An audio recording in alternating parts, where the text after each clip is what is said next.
Tuesday, July 15th, 12 p.m. We have a roll call, Bev? Nelson? Yes. Knapp? Yes. Marcinko? Yes. Goodchild? Yes. Percy? Yes. Would everybody join me, please, and join in the pledge allegiance to the flag?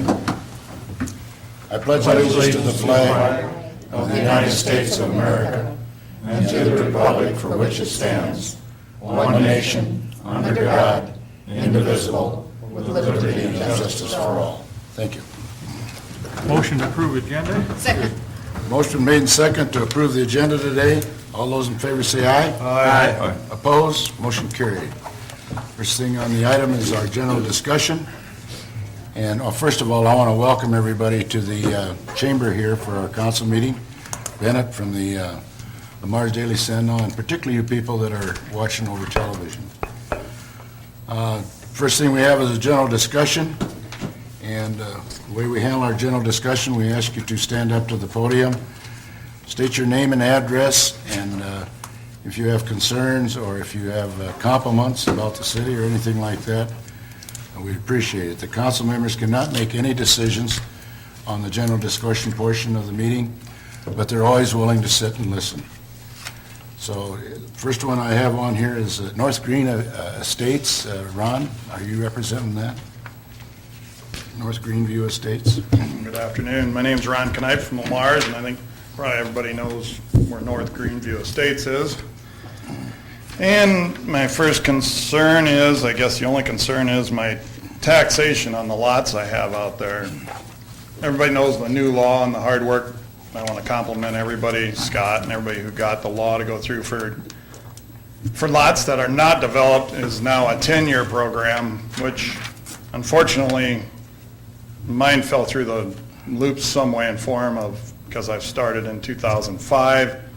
So I did get a year out of it, but now I'm back on the full taxation, which really, I'm sure everybody knows that that's really pretty much impossible. I have 31 lots left, which I'm very appreciative of what's happened out of North Greenview, which that means 70-some lots have been sold. But I've also, now turned back to normal taxation, which is going to turn into, approximately about $15,000 to $16,000 of tax for me on every lot that is not sold or built on.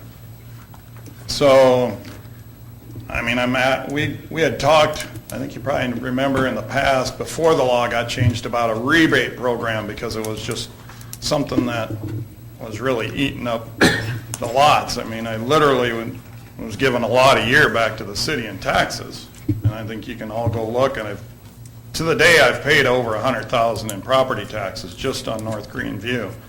Not my personal lot, but just out of the development. So I don't think there's any way in form I can get much of that back, but if you think on an abandoned lot what that would be, if you paid normal taxation on a lot that hasn't been improved, but it's way less. Everybody would know that. So to the tune of probably $80,000 less. But so I think we talked about a rebate program back in the day, and it was somewhat going forward until the law got changed, and we thought that was all going to be the end of it, but now it's where it isn't the end of it. It is good for anybody that's starting a development now, but in my previous development, which was 103 lots, which is quite large, I agree, but 31 lot development is still pretty big if somebody comes and wants to do a 31 lot development is pretty large development, and that's what I have left.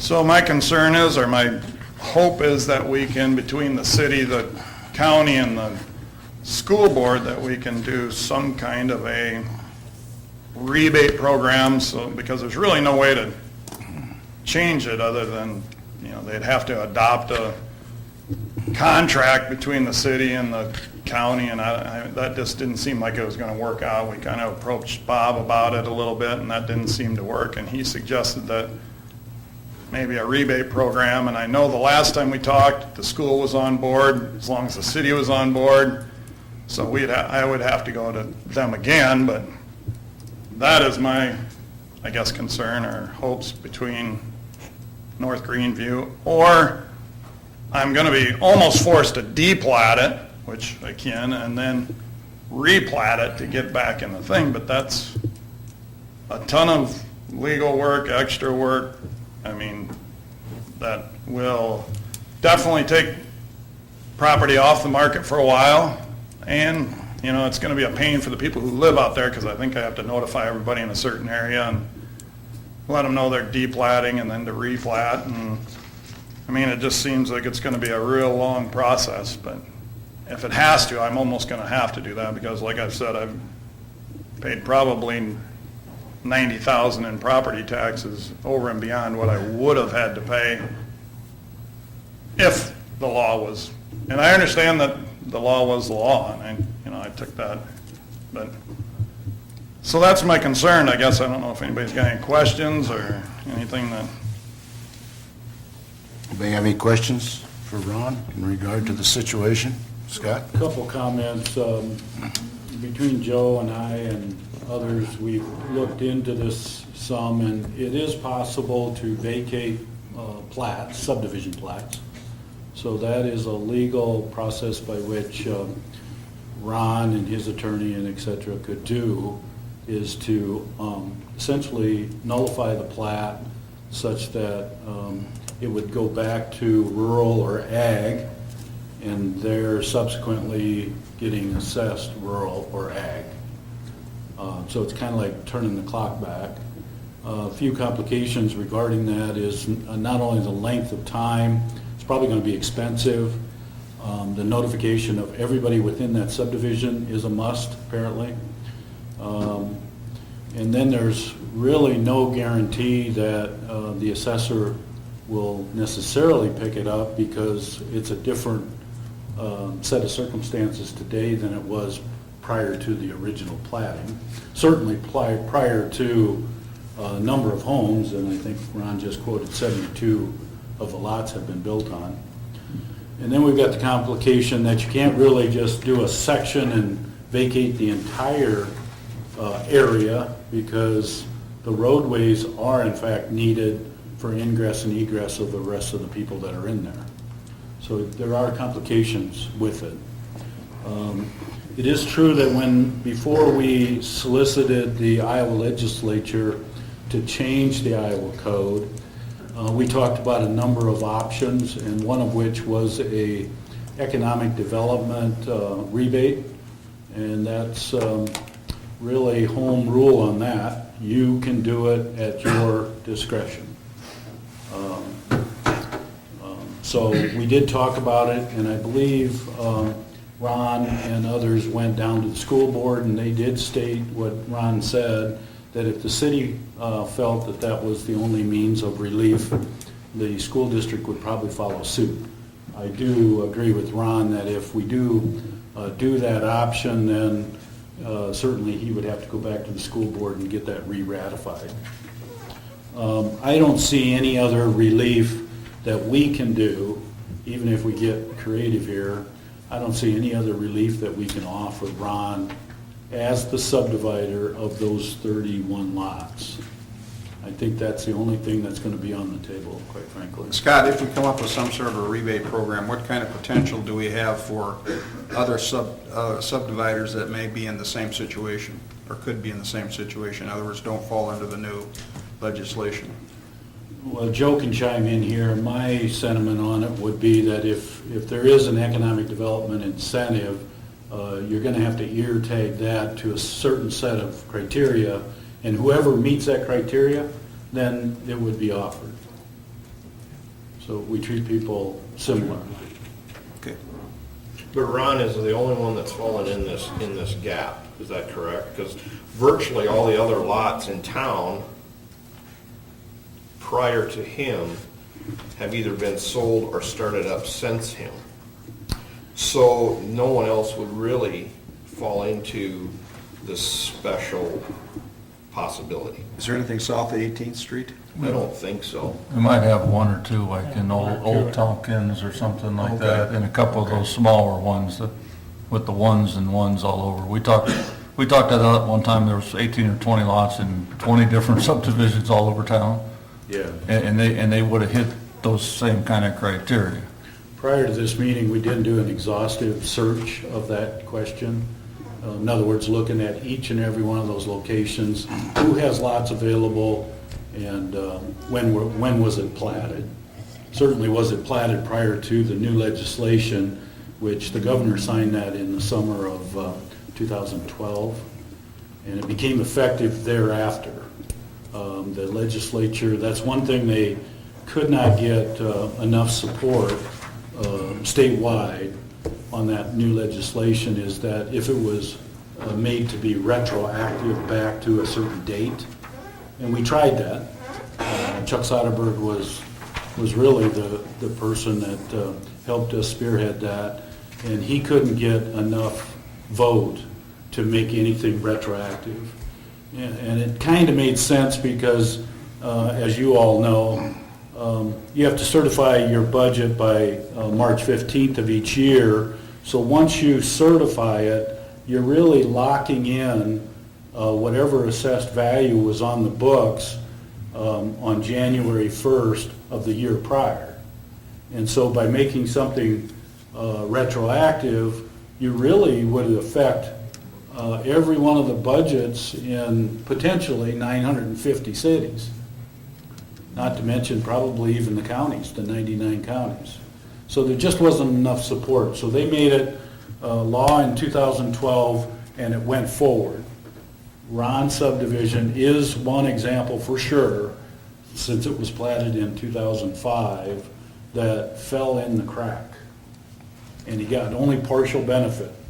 The legislation did in fact open the door to a full 10 years of ag assessment for undeveloped lots.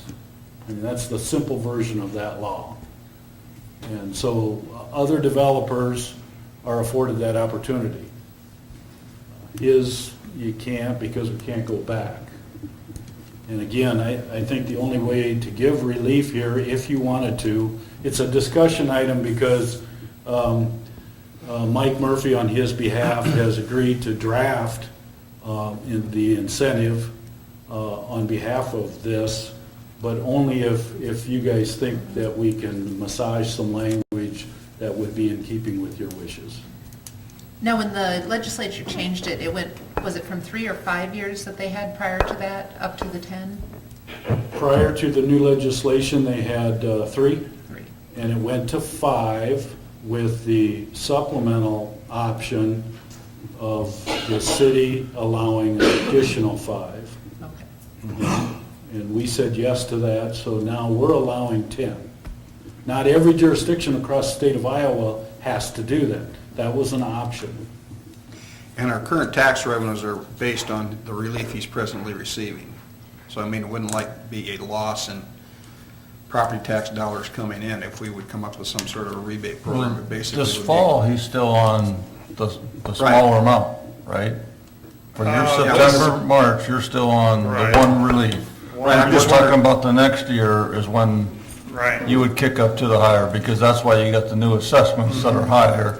So our present fiscal year budget would not, Our current year is status quo, because he's not gonna pay the higher until next year at this time. But we gotta get going on it, because it's gonna affect our budget. Right. yep. Yes, the window of opportunity is between now and, let's say, January, Right. because we better get if you want it, we better get something instituted now. But we gotta be done by January. Thank you, we gotta be done by January, so it Exactly. doesn't affect the next budget. Exactly. And then if we look at the economic development rebate, would that be set up with a time period also, such as what the legislature does, as, you know, some sort of a sunset?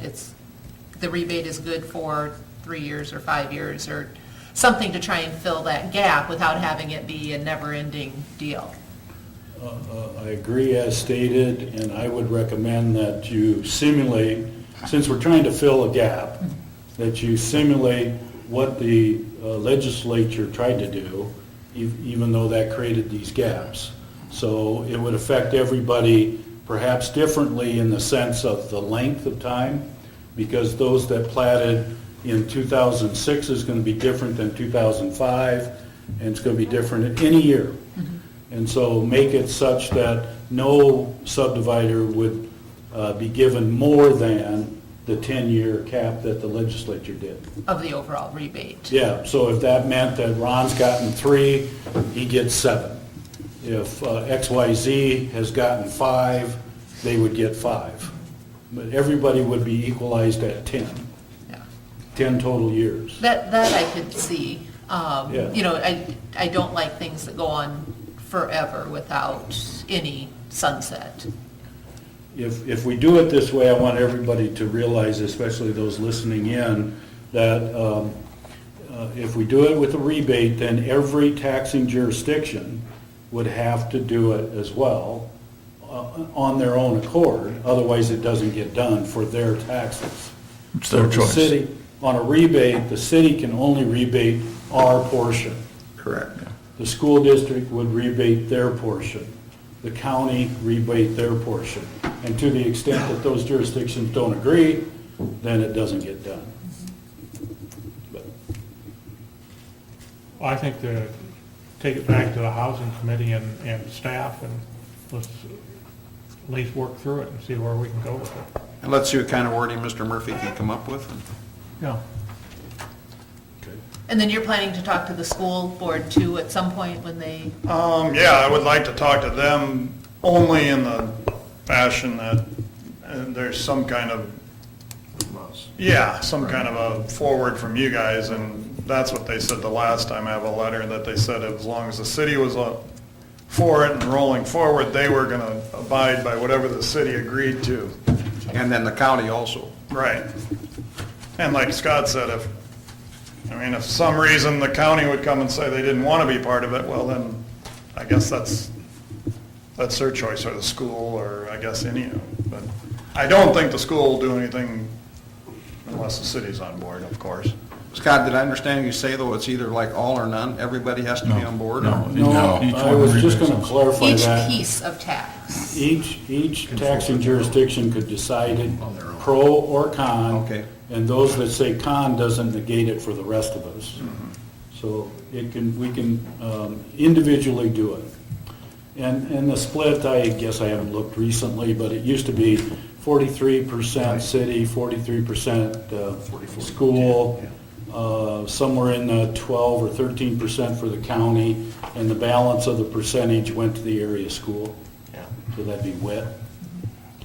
In many of those kinds of, or these kinds of discussions, usually bonded debt and the repayment of debt is protected. And so that would be the other caveat that could be written in it, is that debt service wouldn't be on the table for a reduction. So any reduction percentage would be based on the non-debt service portion of that percentage, the percentage of the percentage of Yes. the, yeah. Yeah, and just as a hypothetical, if our debt service was 1%, and my number is correct at 43%, well, we'd only rebate 42%, because we would protect the 1% debt service, something like that. Any other questions for Ron? Yeah, let's keep the door open, I'd say. As long as there's, agreement in conceptual form, then I think Ron and Mike would be willing to work with us and draft something. Absolutely. You let me know if you want me to or not. Well, I think I'm hearing that Yeah, there is, absolutely. I think- conceptually, there's, Yep. I think deplating is an absolute zero, idea. I think that would be ridiculous. Well, nothing's absolute. Well, it's pretty absolute.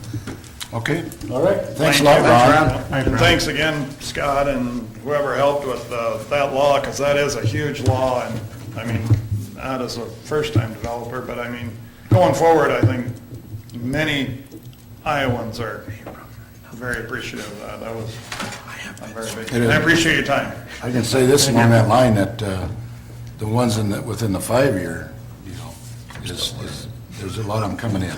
It certainly is working. And our whole thing is to start up housing in town because we were shortage. That was the area that we worked on so hard to get going. Thanks, Ron. Thank you. Next item on the general discussion is mosquito spraying. Anybody got any bothers with the mosquitoes out there, or you want to talk about it, or? None that you can fix. I didn't say we couldn't fix them, I just said we, nobody wants to talk about them?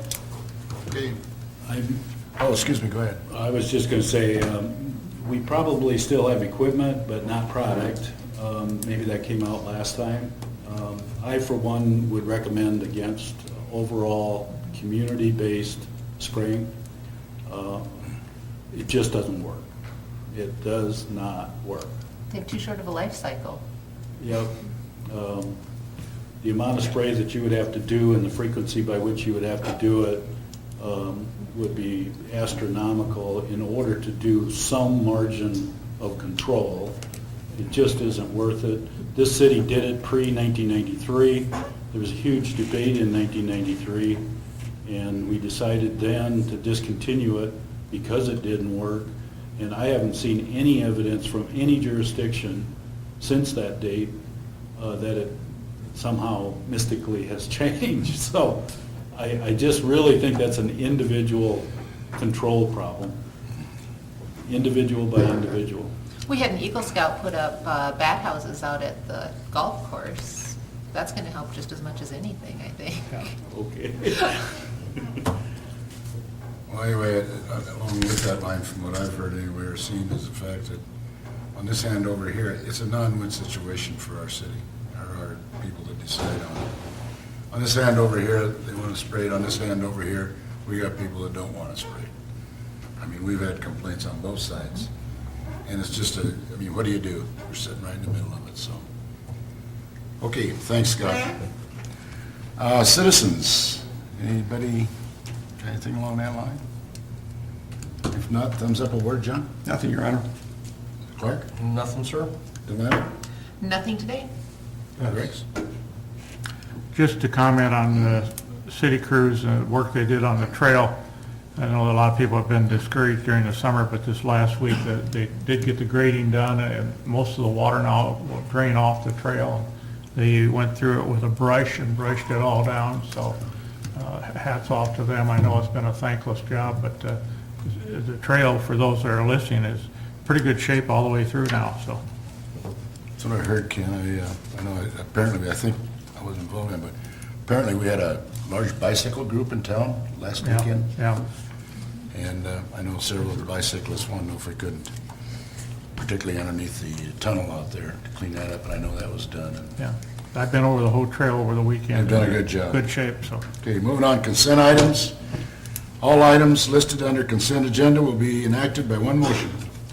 There'll be no separate discussion on these items unless a request is made prior to the time the council votes on the motion. Today, we have 6 of them. Approval of the July 1st, 2014 regular meeting minutes. Number 2 is a list of bills for the period ending 7/11/14. Number 3 is a monthly financial statement for June of 2014. Number 4 is a renewal of the liquor license / outdoor service area, American Legion, Monterey Mexican Restaurant.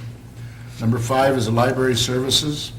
And number 6 is the sidewalk regulations ordinance. Does any council member have any areas of these 6 that they want to pull or talk about? I believe 6 should be down in action, not in consent. I was gonna ask that, because it'd be the third reading. Okay, so we'll move 6 down in the action side, huh?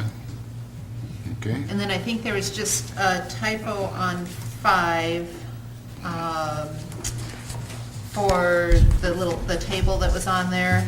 I believe Struble was .436 instead of 4.36 of circulation, but I think that was the only change on it, right? But the dollars were right, the dollars were correct, just the percentages were wrong.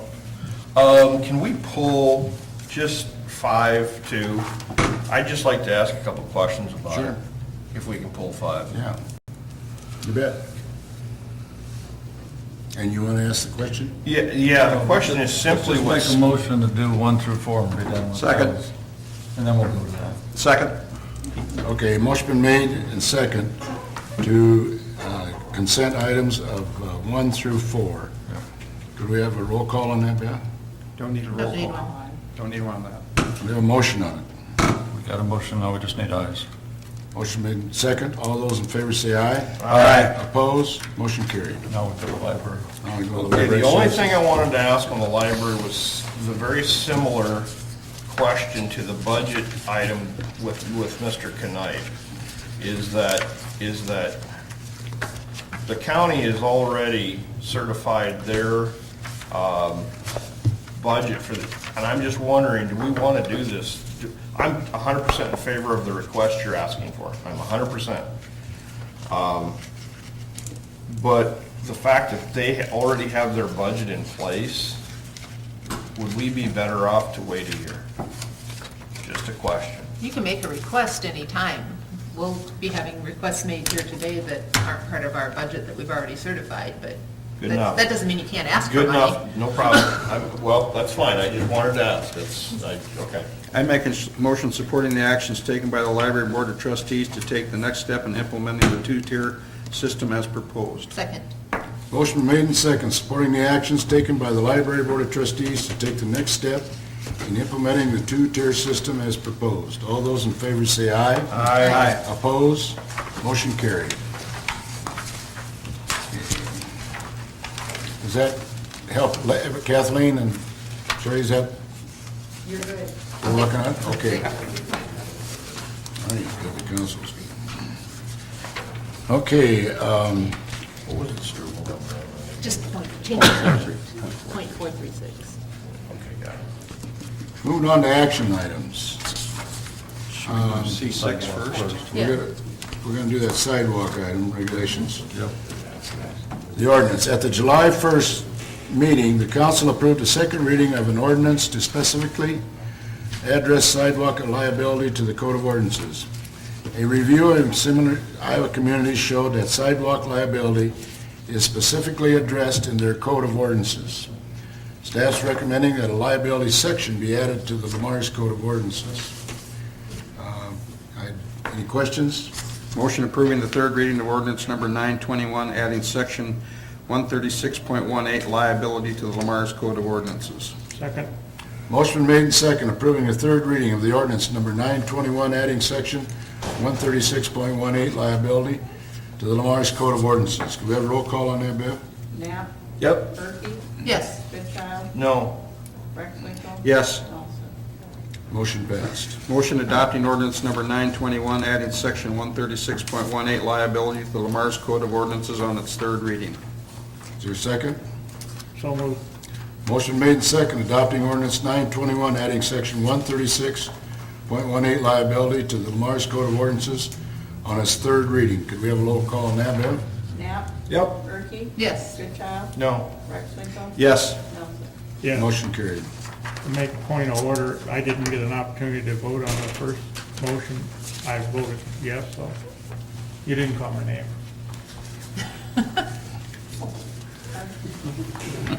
Just a point of order, thank you. I'll let out.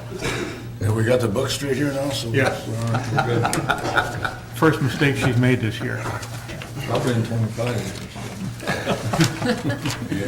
All right, moving on to other action items, the Main Street Challenge Grant. Attached is a letter from Main Street Manager Mary Reynolds requesting the financial support of a 2014 Iowa Challenge Grant application in the amount of $37,500 for the Lamar's Beauty College. Council did support the same application previously. However, it did not get funded by the state. Mary will be present to address the council. And Mary, you want to share with us on this? Yes, we just got notified a couple weeks ago that they have received, the state of Iowa, $900,000 so that they have some HUD money that they can offer to the state of Iowa Main Street communities. So you have an option of applying for $15,000 to $75,000.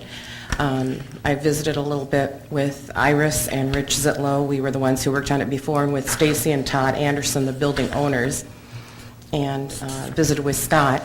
We would like to proceed again, but we definitely need a financial sponsor with the Andersons. The project came a year ago just under $150,000, and that would be, if you go 50-50 match, that would be about the ceiling of that 50-50 match. $75,000 would be it. So if the city would consider being a partner with us in the revitalization of that building, and we would be replacing all the windows, opening up the front, and they have tons of windows in that building. We would appreciate that partnership. That was one of the things, you were down as a partner, but not as an official motion by the council. But they felt that wasn't definitive enough to them as they looked at the application that we put in a year ago. So if you would consider doing that again, we would be most grateful. It would be not to exceed $37,500, whatever that 50-50 half match is. The Andersons would put in the other amount, and then the HUD grant would give us that other 50%. So today I appear before you asking you if you would consider being a partner with us on that challenge grant application. That is the former Masonic temple that we're talking about. So it does have quite a history of its own in our community, and I think it would be a worthy building for us to apply for the opportunity to revitalize that building. And just for clarification for the public, that one is not included in the current community development block grant that we're It is currently not working in the on. It's CDBG, separate. no. Motion approving the Main Street Challenge Grant application with the City of Lamar's funding 25% of the project at $37,500 from Economic Development Funds. There's a second? Second. Motion made and second, approving the Main Street Challenge Grant application with the City of Lamar's funding 25% of the project at $37,500 from the Economic Development Fund. All those in favor say aye. Aye. Opposed? Motion carried. Thank you so much. We'll let you know in October if we receive the grant. Thanks, I'm very Mary. grateful. Okay, moving on to action items. Number 2 is the Business Highway 75-3 Revitalization Program. Main Street Manager Mary Reynolds and Design Team Leader Rich Zetlow are requesting the council to fund the Business Highway 75 and 3 Revitalization Program with $20,000 for the year of fiscal year 2015. Council started the program in 2014 with $15,000, and 3 properties were improved with the funds at $5,000 each. And I think saying that, it showed in your packet the 3 projects that were done and how they look. Staff recommends council approval to fund the program of $20,000 using Lamar's urban renewal and the TIF revenue. Financial impact is funding the $20,000 from the Lamar's urban renewal and TIF. Questions was for Rich on that. Can you just give us a quick rundown, since this last year was the first year? I know it kind of mirrored what we did as the downtown facade project. Right. Now we're out on the highway, but as far as like percentage of owner investment, all of that, just so that the public knows how it's been working. Yeah, for the 3 that we completed, we had $15,000. The request that they came in with, if we wanted to do a true 50-50 match, we could have used a lot more money than we did here. I don't have the numbers off the top of my head, but we were less than 50% of the total cost that the owners put into just the facade work in itself. And so basically, the maximum that a property owner could get would be a 50% match. 50% On their match, investment. and we could have given one property owner the whole $15,000. We decided, since we had 3 or 4 that came in that were interested in it, we split it up $5,000 each. Spread it but, out. Yeah. Have you got any future prospects, Rich? Yes, we do. We've got a couple of property owners that have talked to us already about it, and I think if this gets approved, as we saw last year, once people were aware that it was available, that prompted some more inquiries. So we do have some viable candidates already, but at the moment, we have no funds. So, You said at the moment. It's like you just asking for a motion or something. He's waiting for you to write a I'm check. waiting. I'm not leaving. Motion approving the Business Highway 75, Highway 3 Revitalization Program at $20,000 from the Lamar's urban renewal TIF revenue. There's a second. Second. Motion made and second, approving the Business Highway 75-3 Revitalization Program at $20,000 for the Lamar's urban renewal TIF revenue. All those in favor say aye. Aye. Opposed? Motion carried. Can I ask Scott a question, looking at that Fifth Avenue Plaza? If you look at that pile of dirt along the street in front of those 2 cars, who does that belong to? you get a picture in there. I mean, it's been there for like a year and a half now. Well, I think it's John. Okay. I think that was pushed up there by John McGregor. Maybe Jason can handle that so it gets cleaned up. Okay, thank you. I will say this, Rich, the money where they went in, like the Chills and the Fifth Avenue Plaza, and really dressed that up. Yeah. It really made a difference, you know, in driving by. And it's working as it should, so thank you. And then Scott, I had a quick question, just because it came up in the design meeting. When we're working with the urban renewal TIF, is that like a request that they can make during the budget cycle? You know, we used to have the facade program and we just kind of had it as a budget item so we could plan for it. Can that be done with TIF or not? It can be, but we don't budget 100% of the Okay. TIF revenue, so it could come in anytime during the year. Okay, so it's okay just doing it this way That's and then based on adjusting? fund balance. Okay. But that should be a point of clarification too. We put down Lamar's urban renewal TIF, but that can only legally be used within the urban renewal area. So if a project in the future does come out or come forth that is outside that area, we would then have to fund that through other means.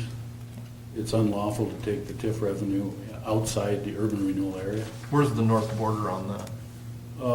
Well, it's the full length of Highway 75, so anything you pick along Business Highway 75 or US 75, either one, that would be 100% within the area.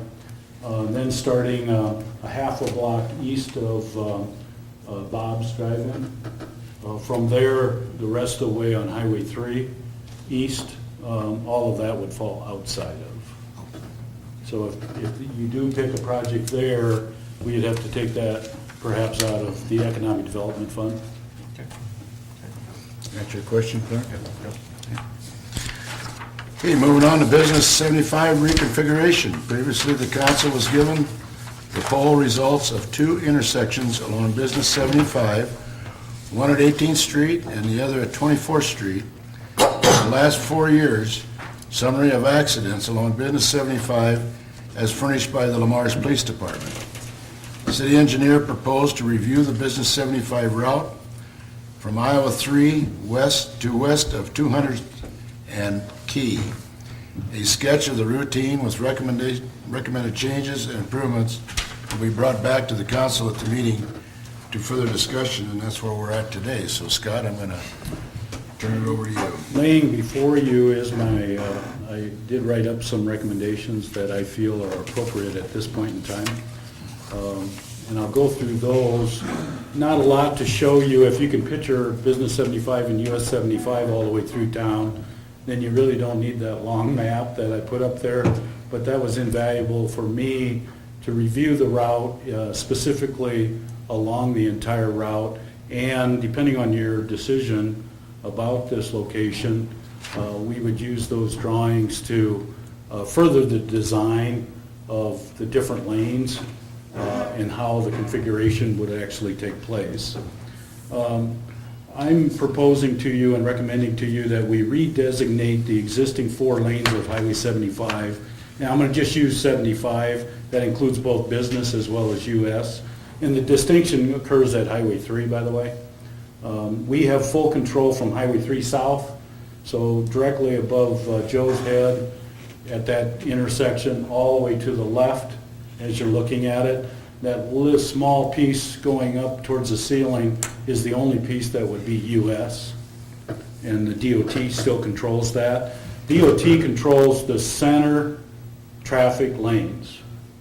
The city has from the curb and gutter out towards the property line. But the center of, and lanes, all those traffic lanes, right now it's 4 lane, so the DOT controls the 4 lanes. So we'd have to ask their permission. Excuse me, but that's just from Highway 3 north, right? Strictly Highway 3 north. North, okay. Everything south, we're fully responsible. We're fully responsible. Yep, it's All the your way to the highway. bypass. It's your highway. And the intersection is DOT also? DOT, The full intersection? yes. Intersection of Highway 3 and And 75, 75. yeah. I would recommend that you redesignate the existing 4 lanes, which are currently 2 north and 2 southbound lanes, to 1 north, 1 south, a center left turn lane dedicated, and a west lane that would be a right turn dedicated.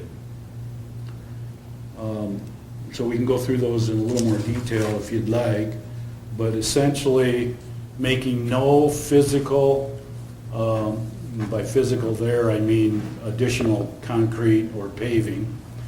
I don't see at this juncture today any need to expand the facility itself. I am saying to utilize the 4 lanes that we do have in a different manner, and specifically to designate what the lanes are doing and what they're going to be used for. So starting on the east lane, if you were going northbound, you would be driving in the east lane, the outside lane, closest to the railroad tracks. The very next lane to your left would be a left turn lane. And depending on the location, it may mean a left to the east or a left to the right, or excuse me, west, depending if you're northbound or southbound. Then on the other side of center line, that would be the dedicated southbound through traffic lane. Everybody with To the outside, on the outside. I call it the outside. No. No, middle lane. This would be the west middle lane. Oh, okay. Then the west lane, which is closest to the curb, closest to all the businesses, that would be a right turn lane only, dedicated for right turns. Now, I know at Oh. 18th, we have an additional turn lane to turn right as you come north. Do we have that at 24th too? I don't use that one, so I don't really notice. No, there's a couple of exceptions to what I just stated, and 12th Street is one of those, and 18th Street is one of those. There is in fact, east right-hand turn lane already built, and we would keep that. So that's a 5-lane section that we would keep 5 lanes. Up on 12th Street, if you're on the south side of that intersection, it's 6 lanes already. And on the north side of that intersection, it's 5 lanes. You can see that straight across from me. Yeah, you have to turn, yeah. I'm sure you've all been there, so Yeah. you all know what I'm talking about. Those would stay as they are currently depicted, and transfer lines would be painted as needed to direct the traffic in those lanes. In, and I should say out, in and out of those lanes as you proceed through that intersection. The one common thing that would stay is the west lane would in fact be dedicated as a right-hand turn lane only. Everybody with us so far? So far.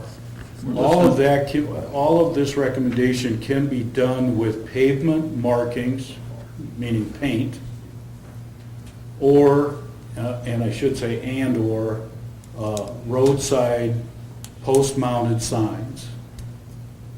I guess the concern I have, Scott, with this is pavement markings do not last. I don't know what kind of paint we'd have to get. And the other concern will be in the winter when we start to get snow. People will not have a clue where to drive, Well, that's where the roadside signage is critical. if they're watching that. Whatever the state painted with last year, their arrows, they stayed throughout the year. I don't remember, they have different paint, different way of painting, whatever they did, but the arrows did stay on and last. Yes, you can buy better quality paint, you can buy better epoxies, you can grind the surface before you paint. So you're really putting the paint down in a recessed, countersunk area. It helps with the wear resistant of that paint. because the wheels tend to drive over. However, paint is a maintenance item. John is right. You've all seen it. It fades and it gets wore off, especially in our climate with snow removal. And there are a few of those intersections that have the overhead streetlights so that we could do overhead signage too, right? I think that's a lot easier to follow than roadside signage. Where appropriate, we can do that at 4th and 6th and 12th, but that's all we've got thus far. And then there is some deviation from the overall scheme at least 12th, simply because that's a 5 and 6 lane section. I'm interested in that additional recommendations list you got there. Yeah, let me go, the limits that I think we should do this for in the short version is simply all the way through town. And the reason for that is nothing is more confusing to a traveling public than if a jurisdiction changes from one system to the next, back to the other system, just keeps flip-flopping it.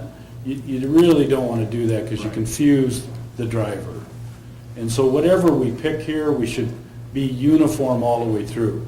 So I said from Blue Bunny Drive, clear out by the corporate office, that's on my left, all the way to the north end, which is where the divide occurs, where it's a divided highway.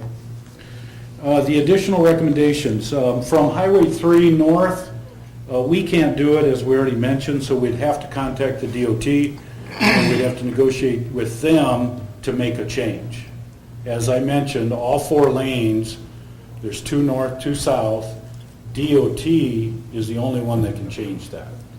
Now, when it came to Highway 3 about 10 or 12 years ago, when we changed that to a 3-lane section, DOT was on board right away. They also know the power of keeping things consistent. So I don't see a problem there, but I have not contacted them. Then number 2, 3, and 4 are all similar. They're all a TEAP study. TEAP stands for Traffic Engineering Analysis Program.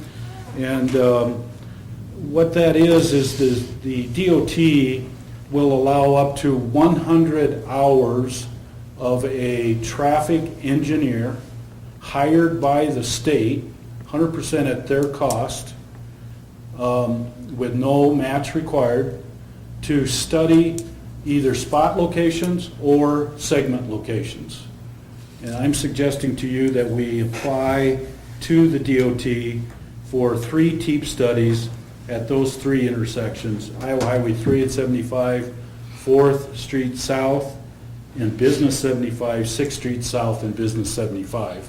I think 6th Street and Business 75, Ken, you brought it up one other time, and we said we were going to do that, but it never got done. So I somewhat apologize for that. We did say we were going to do it, but it has not gotten done. I think With the advent of Hy-Vee relocating, and they're still telling us by 2015, I really think we should study that intersection. There's probably predictable higher volumes of traffic that's going to use that intersection. I think we should study it now before Hy-Vee locates there. And I would suggest we not do the study until school starts. Yep. Because that's when the major problems start, particularly at that intersection. Yeah, good point. Why at 3 and 75? What's the study going to benefit us? I'm just curious. Well, because right now we've got Highway 3 as a 3-lane section going into a 4-lane section. And if we're proposing to switch what we're doing on Highway 75, then that's going to throw a completely different mix again. And then plus, on the east side would not be a right-hand turn lane. And a TEAP study could study the traffic counts in all the patterns. And what that does, to describe that, it determines how much traffic is literally going in each direction as a car from all 4 legs approach that intersection. So you do the math, and that's a total of 12 maneuvers that are potentially capable at that intersection, because you got 4 legs, and each leg has 3 ways to go. And so what a TEAP study would do first is do the traffic count as to how many are right-hand turn lanes or turns, how many are left, and how many are straight. And then from that information, the traffic engineer can determine whether it's justified to expand that intersection with new paving for a right-hand turn lane. My guess, just poking a guess, right-hand turn lanes are important at that intersection. I've personally witnessed it. I'm sure you have. Is your recommendation for a 2015 year, or after we've got the studies back, or are you anxious to do it yet this summer? Well, I'm saying that we could fairly easily, either with our own staff or even if we had to contract it out to a pavement painter, to do 18th and 24th immediately, Ken? And a certain distance from those intersections as you approach. But the rest of it, I would wait until 2015 when, in fact, we have to repaint anyway. Because then a lot of the existing markings will be worn down at least. It'll take less grinding to get the old markings off in order to put the new markings. And then secondly, and just as importantly, maybe, if luck would have it, some of the TIC studies would be done by then. Yeah. And we also can make a decision on 6th Street there at the Dairy Queen corner, Yes, so that everything is coordinated. yes, yep. But if we would implement part of it right away, doesn't that go back to confusing the public? Back and forth, Yeah. back and forth. I tell you Good. what, though, Because, in my opinion, there needs to be something done on 18th and 24th. I would not recommend waiting another year. My also opinion, and I'd like to add to this, and this is my own, I'd like to see that speed limit lowered from 55, there's no sign coming in from the south, there is one going south. I'd like to see it lowered from 55 mile an hour to about 40 or 45 mile an hour, and Stu enforce it.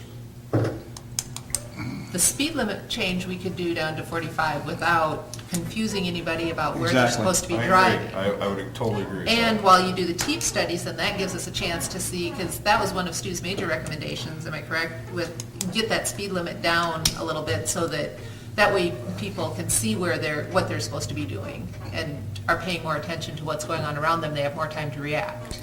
And actually, 45 south from Godfather's is plenty fast, too. From Dairy Queen Yeah. up to past that south, whatever it is, 12th there, should probably be lowered 35 when we lower it to 45 on out. I think it'd be wise, at least for starters. But I have a question, and I've brought it up before. Is there any way, and once again, going back to confusing the public, making one change at one time, once and for all, can we get truck traffic off the Hy-Vee corner? I'd like to see us get it out on 18th or 24th and restrict it at that Hy-Vee corner. I think trucks are a major problem there. And I'm gonna, It'd be impossible jeans for there, Dean you Foods. can't. why? Because they can come down that, yes, they can. We could bring them down the front on Lincoln. They don't have to be using that corner there. And if you try to change right there at that intersection by, we're talking about 12th and 75, and you try to bring that down to a 3-lane, when trucks pull out there, people behind them trying to get through the light at that time, you're just causing a big bottleneck. Well, there it's not the trucks causing the problem, it's people trying to get around them that aren't patient. Right. There you go. Okay. Well, It's a 45, I want to be going 45. But I mean, if you brought we're the going to change it to 30 35 and then you don't have an 35 to issue. say the airport, kept it 35 to the airport, and then once you got to the airport, go to 45 out to the bypass. Or at least till you get to the bridge. Yeah, but then you might as well keep it all the way out because you're only very short distance to the turns. So, you know what I mean? Yeah. But I really hesitant to do any painting or anything until we get these TEEP studies. My question is, what's the cost of paint? Quite a bit. Well, I'm more concerned, Pretty I'm not the slim. cost, it's the confusion. It's having them do one thing for a year and a half until we figure out, and then change it again because the TEEP study shows something different. You can't drive for everybody. Is there any way we can get those trucks off of 12? No, and I'm gonna tell you why. Okay. 18th Street was closed 2 years ago, and my phone started ringing from truck companies like you can't believe.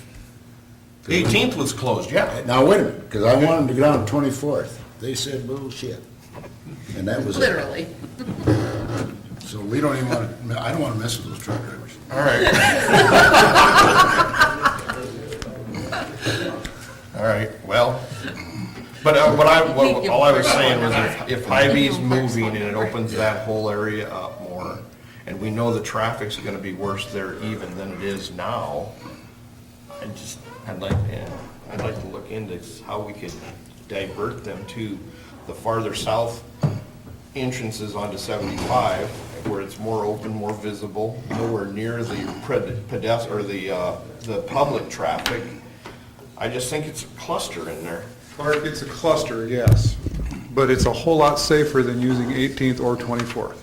Okay. Because anytime you take a semi and put it at a controlled intersection, everybody is stopped waiting.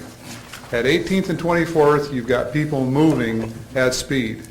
And if those people aren't paying attention, they're going to run right into the side of it, right underneath it. Okay. So, Okay. as far as safety goes, strictly safety speaking, using a controlled intersection to get those semis out onto the highway and giving them plenty of space is really a lot safer. Okay, all right. So, that's just from our perspective. All right, okay. You got any input in on 18th and 24th, Stu? Your opinion?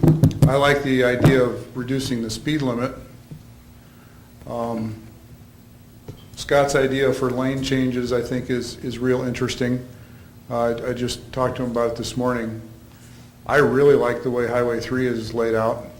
I think people are accustomed to it, and I agree with what Scott said about consistency. I think that's really big. Yep. So, if I had my way, we'd probably be consistent through the whole community. And, putting 3 lanes all the way through this, yeah, you've got a lot of wasted turning lane all along here from the airport on out, because that's just wasted space. But you have a right turn lane, which is the same. Do you do the right turn lane all the way out too? I don't know. There is no perfect solution. So, I think I would. would you? Okay. So I think it's something that, although there's a sense of urgency because we feel there's a safety issue, I think you want to really study it carefully and make the right decision, because the rest of the community is going to be coming after you saying, well, you did this here and you did this Yep. here.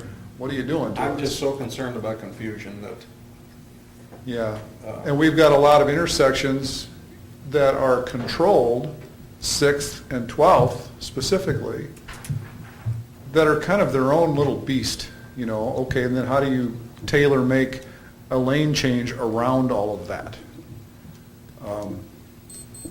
I don't know. What do you suggest for speed limit starting at Dairy Queen? Well, nobody likes to slow down. Well, I didn't think we were talking about raising it though, so I No, guess that's the only no. option. Scott and I discussed it this morning. When we have accidents in the Baumgars McDonald's area, generally a good percentage of those will be personal injury accidents. That's how we differentiate between a seriousness of an accident. Somebody gets hurt. Quite often there will be somebody that gets hurt there because somebody is slowly pulling out onto the highway and they get hit by somebody going 45. If you reduce it to 35, you may reduce the number of injuries at those accidents. You also may reduce the accidents because people have a little bit more distance to brake, to reaction time. The accidents that you see at 18th and 24th also have a pretty significant amount of injuries because of the speed involved. Now, maybe the injuries would be less severe, and maybe the accidents could be avoided if people have a little bit more reaction time and a little bit more space around them to move into. And right now that's 55 out there, right? That's At correct. both the of airport, those. past the correct. airport's 55. Oh yeah, I know where those signs are. And John's recommendation is, 45 coming out to the bridge. I would carry that on out, even out to Key, because in the wintertime, that bridge is a ice skating rink on certain weather conditions, and people will spin right into that south wall of the bridge. And also, the other area that we've had quite a few accidents is at the off-ramp from 75 onto this piece of road right here. Yep. Right here, when people are coming Coming off of up. 75, Coming we've up had the- quite a few accidents right here. Yep. So, I'm not saying that reducing the speed limit is a cure for everything that ails this, but it may be a valuable piece of the puzzle. Good starting point. A speed limit is pretty simple to do without a major economic, it That's isn't pretty easy to it's going to understand. cost you a lot. You look at a speed limit sign, you should be able to understand what you're And if, supposed to drive. and if we put out signage ahead of people saying, watch for speed limit changes for a certain, number of weeks or possibly even months, people will get used to it Or your portable radar, I mean, you set that out there for a few weeks. once I get it fixed. Yep. And really, Stu, you could put out by 18th and 24th, just signs that say, watch for turning traffic. Yeah. Or just, remind them. or just simply a sign that says, watch. Pay attention. Versus play with your phone, you mean, or? Or anything else, anything else, Or have a drink of water, yeah, we discussed that this morning too. It isn't just the phones, it's anything. all the stuff they're doing. Our culture has become so accustomed to feeling that the car will drive itself, I can do whatever else I want while the car moves. And a lot of times they end up distracted and they end up in a crash. So Stu, what would you like to see for speed limit? 35 all the way out to the bypass, or some place? Oh, no. Go to 45? I would say 35, as long as you have business entrances. For instance, if you have 35 to the airport, that's pretty much the end of your business entrances from there on And then out. 45 And then if you've got 45 out, Where it goes to 55 now. right, Okay. right. So You could- basically 35 where it's 45 and 45 where it's 55. You could use the same speed zones that you have, I don't think you need to change those, but then you could just reduce it by 10 each zone. Okay. Stu, my only question is, or not question, but concern is the fact that not going back where the accidents have occurred, where they're turning on 18th Street and on 24th Street in that southbound lane. If you ever watch, when they get by 18th Street, people start pulling over in that middle lane. And the reason they do is because they're getting ready to get on that bypass, and that's a left-hand turn. Have you ever watched that or Yep. noticed it? Yep, that's very common. I mean, if a painted arrow would just take care of it, that's my point. I mean, Which, tell them not to what we're go, saying is. stay on the right-hand side until you get past the painted arrows. I don't want to speak for John, but I think what we're saying is, let's do the speed limit changes first Correct. until we have these studies in, until we have a concentrated plan and agreement on making any other changes. I don't want to add an arrow here and an arrow there. I mean, even if I'm the one saying draw the arrow there, I'm going to forget about it. And then I'll be pulling over all of a sudden and somebody's in the right-hand lane because I forgot I had to get over from the left-hand lane, and that's just going to cause more The only problems. reason I go to 18th to turn left is because it's so doggone busy at 12th Street to turn left. Or if there was a train at 12th. And then I want to beat the train. Oh, excuse me, I didn't say that, You did I? forgot that. Well, the problem for somebody in their 70s like me is judging speed. Yeah. And then you go out to 18th Street and wait for a semi to pull out there, and he blinds you for a while, then he's by, and you just have really hard to judge how fast those cars are coming in. I think some are over 60 miles an hour. You don't have a whole lot of time to make that left turn. Let's do some baby steps. Let's do All right. a speed limit, and then we can keep going if it's necessary. Thanks for the work you've done on it, Is that Scott, okay? because I think Yeah. it's related. I'd make a motion that we change the speed limit at 6th Street Southwest from 45 to 35 until we get to the airport, and then change the 55 speed limit to 45 out to the bypass. No other changes. And then also initiate looking at these TEEP studies. Well, and also you want the same ones coming in, same way. Exactly. So That zone. So that one has to go out on that exit ramp to show that it's 45 coming into town, because I don't think there's one out there right now. There isn't, I checked it. So Right? the There needs to motion, be one right up there, right when we get, When you come off the, when I come off the interchange, the very first one. Either that, well, Well, I mean, that could be done a little bit, but, you even could you mount a sign on the bridge? well, but the person coming off is, there's as much traffic coming off as coming from Keith. Right. So I just thought a little bit down maybe from the exit ramp, but it needs to be on it before we come into town. to have something way back here at Key. I think you might have to have two, And then probably a third one, just to remind them that was for real, you know, because, with the little red flags on them, and yeah, do like we do the new stop signs. because the other problem with that exit ramp I'm going is to, is but I that have bridge has got a little bit of, You can't see a what. little bit of a peak in it. That they did the bridge that way, but you can't see people coming over that bridge at full speed unless you really pay attention. If you just do the glance, they can come over that thing pretty fast over that rise, right? and before we get totally out of order here, we should probably have a second to the motion, which I will do, but I just wanted to clarify, the motion was to reduce the speed zones basically by 10 miles an hour for those two, Yep. 45 to 35, 35, or 55 to 45. Right. And also the three, you were recommending the three T studies that Scott recommended. Correct. And that's it for right now. Right. Okay, I will second that motion.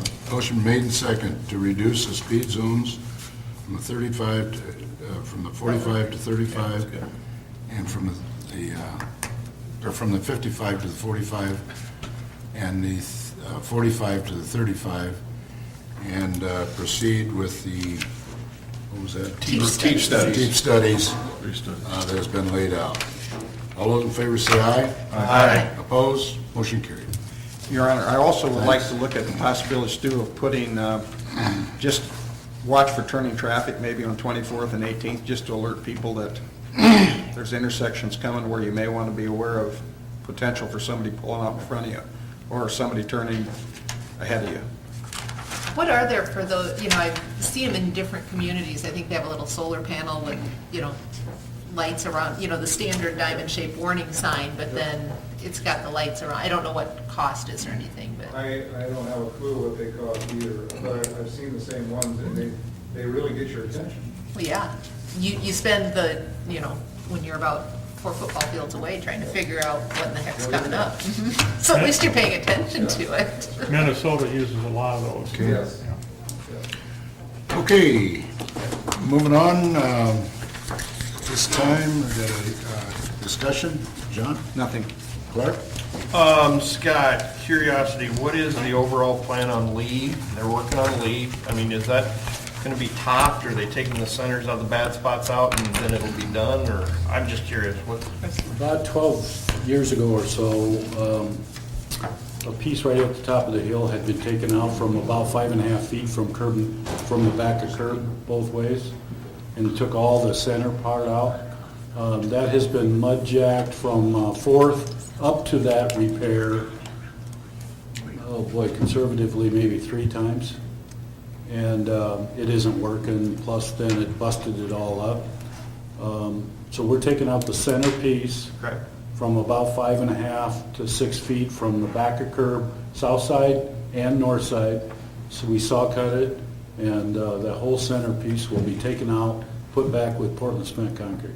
Okay. And there was something over on the north side off the street. Was that water, or there were some Walker excavation deals up? It, as you get towards 4th, but it wasn't that center section that was taken out. There was a big hole off to the side, kind of in the right of way. There was, yeah, that's right, there was. There is maybe 3, from memory, maybe 3 locations where we do need to go clear to the curb Okay, on the north side because it was so badly deteriorated. okay, I wasn't sure if that was a But separate that was issue a or- single panel. Okay. And then is North Lynn on the list? Which would be 10th, 10th turns into Lynn. Yes. From west, is that on the list? Because that's a bad But section. not on full depth. That's on Barkley/Knife River list. That asphalt's going to be peeled off. It's very thin anyway, and a new asphalt layer be applied. Okay, do you know when? You're talking from Fourth and about 300 feet in. Yeah, basically, I don't know my length, but yeah. Is that for this year? Yes. Great, excellent, excellent. Okay, thank you. Did that answer your questions? Yes, sir. Delana? Two things. One was just a comment that Ridiculous Days starts tomorrow, so anybody that wants to go and support Lamar's businesses, there'll be a number of them participating. I think it's Wednesday through Saturday. And then question on another hole that popped up today, I think, in Central Avenue, right by our favorite intersection with Fourth. They aren't going to mess that up, are they? Too bad? Is that, who's doing that work? It's on Central Avenue. and- Ernst is doing that work as a water service line or something that broke. Okay. To that apartment. They have to chip out just a little bit on that northwest corner, but he's up at the yard. A little bit, like 4 It's feet or just a 6 feet. square. Yeah, a big Not a square. huge square. Well, this is a little bit. Oh. That's a big bit. About the size of 2 chairs. Okay, I don't care, He's working in the yard now. as long as it gets back in so that it's as nice as it was before, I'm okay with it. It's not impeding traffic, it's actually where you would be able to park a car along the Yeah. curb. But it was a hole in a We nice see street, everything. so that always concerns Can't me. get so. anything by them. I forgot to ask about wastewater. Go ahead, Frank. Well, I've already had one. You can have the rest of my turn. Wastewater treatment. How's that coming? Or is that on your list? Yeah. Okay, go ahead. Sorry. Okay, and I'm done. All right. Rex? I'm just so impressed with the wealth of knowledge, not only out there, but up here, about what, every time something breaks, every time something moves, we know where it is in town. I mean, you really can't get much bias. That was my only comment. I wasn't even, I was unaware of the one there. I still got a long ways to go to find some streets. I'm done. Ken? One thing that's caught my attention is the proposed pipeline through northwest Iowa. And I'm not waving a red flag about oil being put underground, but I am concerned about our Dakota water system, so that we know where that's going to cross the system and what protections are in place. I mean, the Dakota is fine sitting down there by itself, and I don't think spilling oil up on top of the ground is going to affect it unless there's an open well somewhere. And I'm hoping that regs will regulate the open wells within a half mile of that pipeline so that we have no chance of polluting that Dakota. It's very important to us. It's our only water source. So I don't know how we get on top of that, or where we step in, or Well, theoretically, they should already be on top of it because between the county sanitarian and the DNR, they're the two entities that really are there to police open wells. Wells in general, but especially open wells. So it should already be getting policed, but is that happening? That's a good question. could I say I don't have much confidence in that being policed? And I don't think they have a clue how many open wells are in the area. But I think it's something we need to push a little bit on. Maybe get a letter off to them and let them know our concerns. Okay. That's all, thank you. Yep. Scott? It's just a list of who's working for you right now. Besides the employees, right? What? Besides the city employees, right? These are consultants, yeah. These are the consultants we got? Well, contractors. I don't want this many consultants. So all of these are the active ones. The new wastewater, Clark asked about the new wastewater treatment plant. I think I mentioned about a month ago that we had turned the faucet on, so to speak. And so wastewater was going to the new plant. And that's a short month ago. Ron informs me that he's still essentially seeding. The terminology is called seeding the plant. And so we're taking the bugs that are at our existing plant and furnishing those to the new plant to get the biological activity growing, because that's the method by which we clean up the water. To a large extent, we're getting there. It's not quite there yet in, call it, full production. However, we are getting some treatment, and yet Ron is having to still do the polishing, if you will, by bringing the wastewater back to the existing plant and finishing the job there. It's also been a good test of really getting into full-fledged startup, and some problems have surfaced.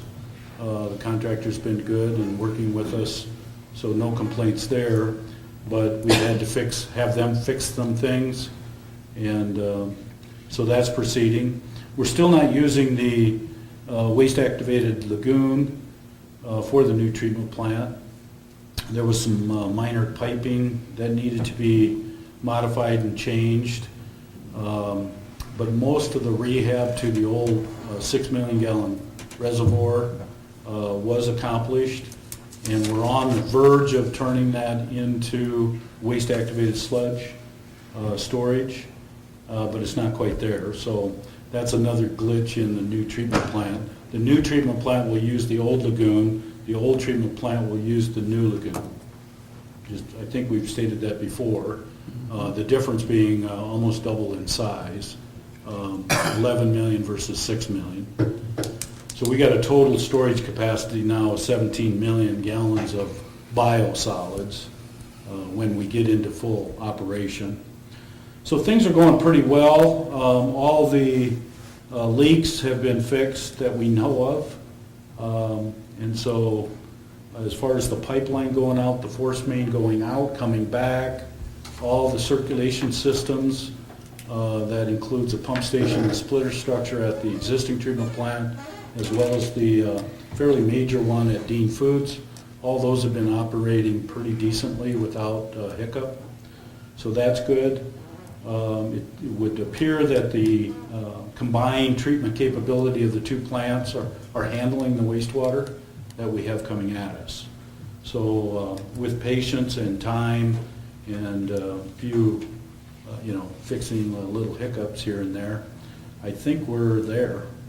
Contractors are still on site finishing up some kind of incidental items. They had the 365-day completion for the main functionality of the plant, and then they had 540 some days for finishing everything. And so that date will be coming around in September, and we would expect all those minor items. And minor by minor, I'm talking even seating, fencing, gates, leveling, dirt work, signage, all that kind of stuff is taking place, and that should be done by September. So long and short of it is that Ron and his people are at this point entrusted to get that new treatment plant up and running fully. So on the water tower, I think I had reported that we had a delay in the delivery of the fabrication of the tank parts themselves, the metal part. And all of the concrete footing and stem wall, that was done, and I observed that quite some time ago. So it's in a wait and see until that metal parts come from the factory. And so that's Caldwell tanks. The booster station, Rice Lake, has performed adequately there, and the foundation's all in. A lot of the piping is in. The storm sewer's done. The water mains are in. So I think they're performing quite well. Right after this meeting, I do need to meet with Northwest REC about the service to that location. The transmission mains, Dale Hahn has gotten restarted. If you recall, he had put in some of the mains along 24th Street from Dean's Baking Company all the way out to the site, so we at least have construction water. And so that did get accomplished. Now he's finishing it on to the east to the Marty Pippett addition to get that connected, and then he'll also be bringing it up and down 6th to get the second way and the second feed. So anyway, he's back in town. Dogwood subdivision, Vanderpool has pretty much performed on that and has gotten all of their work done. Mosier is on site finishing the storm sewer.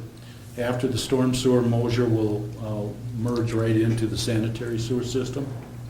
Ron Kaiser and his staff are really putting all the components together for the lift station that's needed on K-49. And then we'll be using Mosier to install it. The golf cart shed hasn't moved too far. We've gotten the design from the Schultzes as far as what electricity is needed and where. So that landed on my desk this morning, so we can proceed with the electrical contractor.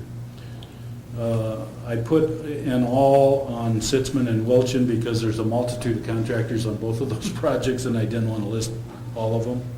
The Public Works Department shop building, that's underway finally, and several hundred feet of footing and stem wall have now been poured. So the project is finally started and going. David Clark has been hired to do the disposal site for the leaf and grass that's moving to the north, closer to the police shooting range, between Riverview and that location. So we've reserved 6 acres of the land that we acquired from Roman Langle Estate, and that'll be our new tree and leaf site. What are we gonna do with the existing, where it is, just with that ground there? Well, that site will still be a staging area for the various parts and Okay. spare parts and whatnot of Public Works. Okay. Yeah. Walker and Bears Construction are both doing full depth patching, and as Clark mentioned, Walker currently is out on Lee Drive.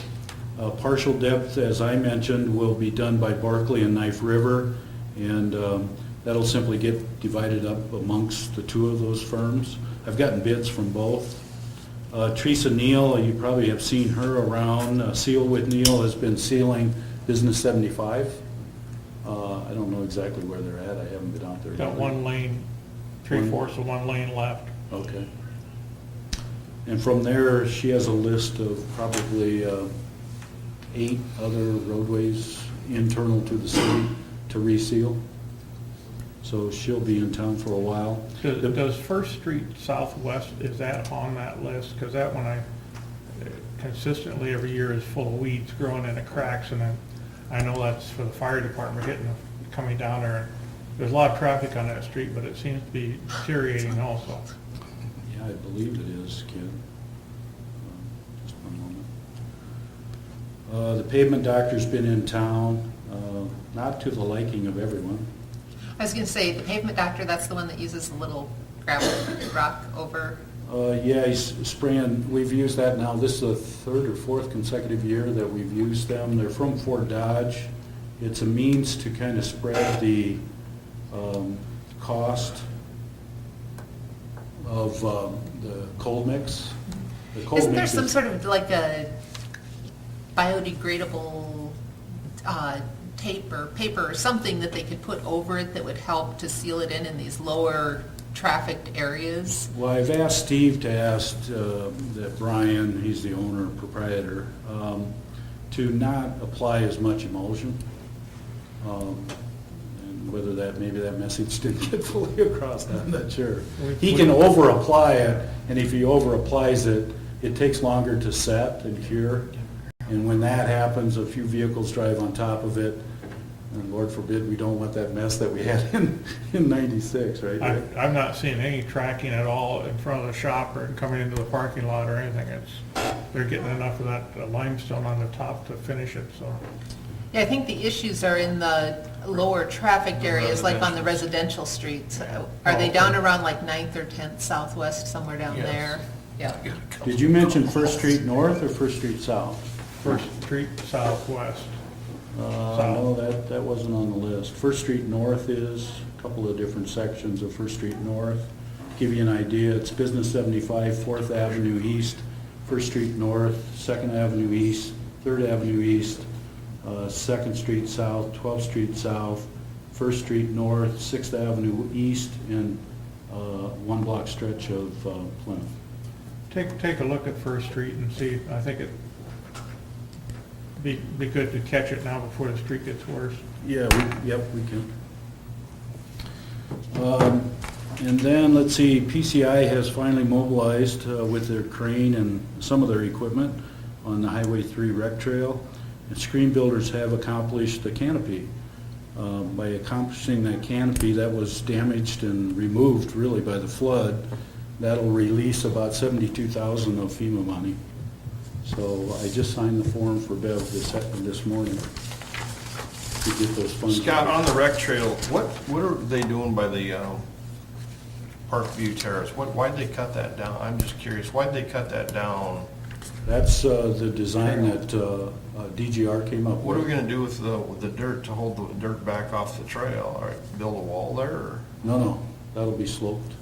it'll all be groomed in and sloped? Okay, okay, because it's sharp right now, and I just want, Yeah, I would guess that they probably overdug it by a minimum of 5 feet on either side, and it's only, it's a 8-foot trail. So instead of just a cut of 8 feet, they've got a cut of probably 18 feet. And so that dirt has to be sifted back in on a. okay, I was just curious, because it looks really sharp, I mean, you know, Yeah. The paver needs that so the paver can go by. okay. You know, Yeah, the width of the blade, right, Yeah. sure, okay. Well, really, the tracks of the paver Okay. need a flat area to go through on Oh, okay, okay. You mean to lay the ribbon of concrete? for laying the concrete. Okay, good enough, okay. Yeah. Really, that's all I've got. So, One thing along that line. the annual conference and exhibit this year is going to be at Council Bluffs. Any of you interested, you could let Christie know and she could get you signed up. I think right now Dick and I are signed up to go. That's September 24th, 5th, and 6th down at Council Bluffs. I'm signed up to go It's to. the League of Iowa City, so you are? Yeah, Okay, I good. told her. It's very interesting. I've been to it. One thing on the wastewater treatment plant, I might want to put on your agenda plenty early, but we're going to have a open house for the public and tours going through our new wastewater treatment plant. The date's going to be September 18th. So I just share that with you and put it down, and there'll be more information coming as we get into it further. Do you have anything else, Scott? Is that it? Bill isn't here. Bev, you got anything?